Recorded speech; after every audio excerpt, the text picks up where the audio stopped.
Ngayong araw mga kuys, magluluto naman tayo ng sobrang basic at sobrang dali na pansit canton bihon.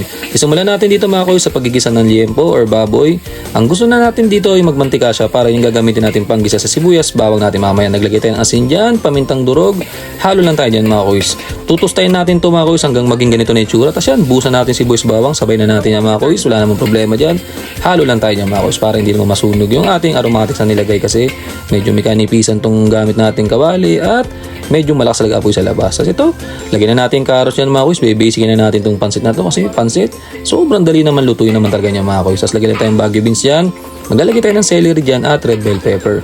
Nasa nyo naman mga kuys, iba hindi naglalagay ng red bell pepper o celery. Bahala na kayo mga kuys. Basta ang pansit sa akin, kung anong pwedeng gulay mga kuys, lagay natin dyan na kung yung gusto natin ha. Tapos lagyan lang tayo ng konti sabaw doon kasi medyo nagdadry na ilalim para hindi naman masunog yan.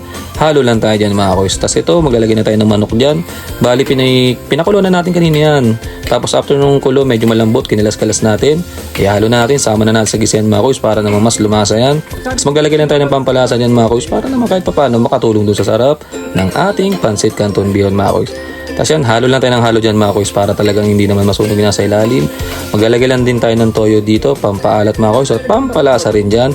Tapos sakto ang oyster sauce mga kuys. Sobrang gusto nito mga kuys. So, kahit wala pa yung pansit, parang pwede mo nang ulamin eh. Naglagay ulit tayo ng paminta dyan, dagdag konting anghang yan mga kuys. Halo lang tayo ulit dyan mga kuys. Tignan na may tsura dyan mga kuys. So, kahit hindi mo nalagay ng pansit, parang pwede ng ulam eh. Tapos yan sa uli, lagyan na natin repolyo kasi ayaw naman natin ma-overcook yung mga nilagay natin gulay noong una.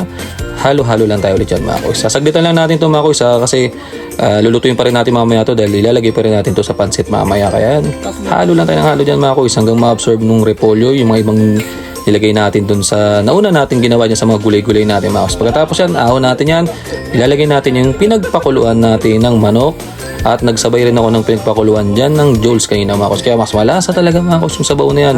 Tapos nalagay tayo ng konting toyo ulit dyan mga kuys. Sasaktuhan natin at oyster sauce. Tapos ilalagay na natin yung bihon mga kuys. Ganun kasimple. Ako mga kuys, hindi ko alam kung paano ko masasabi sa inyo yung tansyahan sa tubig. Kasi kahit ako hanggang ngayon minsan nagkakamali pa rin ako. So ang ginagawa ko, dinadamihan ko na lang yung sabaw. Tapos pagpakaramdam ko medyo masyado siyang marami, ang ginagawa ko, binabawasan ko na lang siya. Para kung sa huli ay medyo nagdadry, pwede ko siyang ibalik. At kung sa tingin ko ay okay na, di wag na nating ibalik yan mga kuys. So, nakita nyo mga kuys, meron doon sa gilid nun, yun yung sabaw. Binawasan ko yan kasi parang paramdam ko sobra yata yung nilagay kong sabaw. Kasi ito, nung medyo lumambot-lambot na yung bihon, tsaka natin ilalagay yung pinakakanton dyan mga kuys. So, halo lang tayo dyan mga kuys. Nakita nyo mga kuys, medyo nagdadry na talaga kaya binalik ko ulit yung sabaw na tinanggal ko kanina kasi pakiramdam ko talaga kulang pala. Kala ko kasi nasobra. Kaya mga kuys, hindi ko talaga alam kung paano ko sasabihin sa inyo yung mga tansyahan ng ganito. Basta alam ko lang mga kuys, 1 kilong bihon yung ginamit ko at 1 kilong kanton yan. Kasi yan, nung medyo okay na, lagay na natin mga kuys yung ginisa nating gulay dyan na may manok at liempo.